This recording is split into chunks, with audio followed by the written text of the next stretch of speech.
Oh mga kabatcher, like few months of coming the year, most criminality, uh, loca for a biga is drug queen in the Philippines. Balita daw ngayon patay na siya. So what do you mean about that? And Farsinet, are you called to personal life, family, and friends?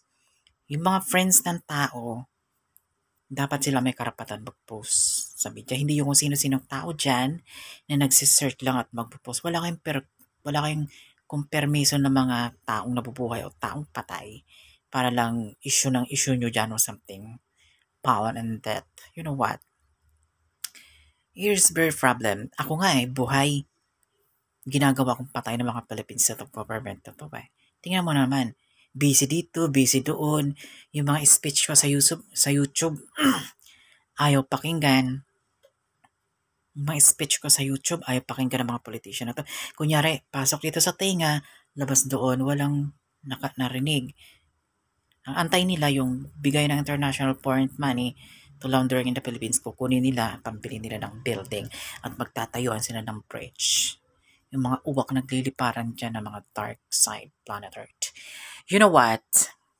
Loca for a biga is dead in the Philippines. Patay na daw siya. May isang vlogger ako ngayon na napanood, in-search ko sa aking Twitter. Alam mo, lagi ko siyang napapanood na lalaki na to. Ito ang lalaki na to ay parang always something heritage man. You know, ang mga tao nga talaga pag wala ng trabaho at walang kinikitang pera in personal life, kung ano-ano na lang ginagawa sa media para kumita ng pera. You know, magtrabaho kayo. Gamitin yung pinag-aralan nyo. Siguro, takot kayo mapagalitan ng boss nyo kahit nag-aral kayo, kaya ayaw nyo magtrabaho. Well, mabulo kayo dyan. Kung ang pride nyo ay pinapairal nyo for this world. So anything, Loca Vega is the gay in the Philippines and Sam Smith is gay in America about the Satan image and the Christ image. Yung mga devastated evil. Kunyari, sila ay inutusan ng demonyo na puksain si Jesus Christ at lahat ng mga tao dito sa mundo. Ako rin, inutusan ng Christ, puksain ng mga masasamang tao sa mundo at mga Lucifer at mga gobyerno at kung sino mong picking religion o pastor. It's always totally battle.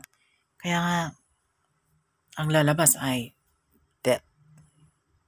You know what? Ako pag namatay ako, kahit hindi ipost ng kapatid ko, ng aking pamilya o whatever, kung sino tao makakita sa akin, wala na importante sa yun dito sa Earth. Kasi ang story ko sa Earth is revolution about this. Chance na ang world, walang future sa world. Kayo lang gumagawa ng future dahil sa akin. Kaya feeling nyo kasi, you know, about Spencer relative, yun, offered to me about this miracle. Bakit? Nag-ambag ba kayo sa pag-worship ko sa Lord? Pag mission? Hindi. Lahat yung pinaghirapan ko sa Philippines people. Trinabaho ng katawan ko. Kaya normal, bibigyan ako nila ng pera. And you, wala kang mudo at wala kang ambag sa akin. Manahimik ka kasi yung bibig mo, tatay ina ng demonyo. Kung sino ka man tao ka at naririnig mo ako, tumalo ka lang sa building, jumping to the height building and 20th floor. Tapos, gamitin mo ang pera mo kung lilipat ka gamit ang pera. Pues, you're rich. You're immortal. Pero pag hindi ka nailigtas ng pera mo, isa kang tae sa toilet. Something dumidikit. You're straight like something. It's so weird. Your individual pride, like your bitch attitude, like your image. Kailangan mong lunurin ng tsunami at buhusan ng maraming tubig na timpa at malunod ka at mamatay ka doon at malinis yung toilet na yan. Yan ang image nyo sa Earth. Mga dumi kayo dito sa planet Earth. Kailangan yung linisin, lunurin. You know what? Like, subscribe, and notification bell naman to my YouTube channel. Follow me and subscribe.